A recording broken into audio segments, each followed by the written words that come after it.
ramai-ramai. Kami setiap kali kalau berkumpul, apa yang kami cakapkan ialah satu saja. So, bayangkan bagaimana mereka berdepan dengan kezaliman ini kalau nak ikutkan dari peristiwa Nakba 1948 dan juga banyak lagi peristiwa-peristiwa perang ataupun peristiwa konflik yang lain. Mereka dengan tabah Zul menghadapi pelbagai bukaan ini dan bagaimana mereka boleh meneruskan kehidupan.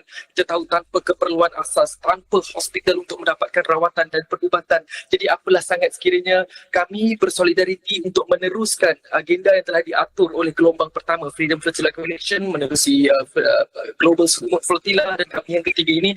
Jadi semangat itu kami bawakan dan insya-Allah kami akan sentiasa berdoa Zul walau apa juga dugaan dan rintangan yang akan berlaku, kami sudah bersiap sedia dan pastinya kalau dilihat daripada penilaian risiko itu yang penting sebenarnya. Sebab itu macam saya sebut juga beberapa kali sebelum ini, latihan-latihan yang dibekalkan kepada peserta-peserta ini bukan sahaja melalui mental tetapi kepada fizikal.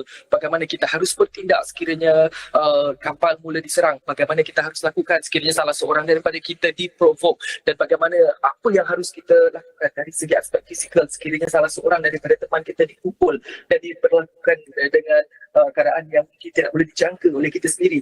Jadi itu semua kita semua dah set up in our mind. InsyaAllah kita akan cuba amalkan apa yang telah dipupuk atau apa yang telah diberikan kepada kami selama ini. Dan kerana apa?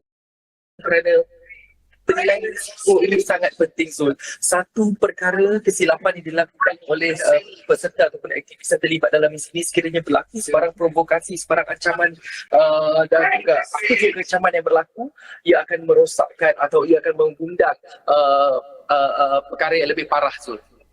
Syaf, saya berterima kasih kerana Ashraf meminjamkan semangat dan meminjamkan kekuatan. Kami bangga dengan anda dan insya-Allah kita akan terus berhubung, kita akan terus mendapatkan perkembangan terkini. Kita lakukan segala yang terbaik supaya insya-Allah misi ini berjaya. Terima kasih Syaf. Terima kasih kerana bersama kami. Terima kasih kepada anda yang menonton. Itu kata Syaf.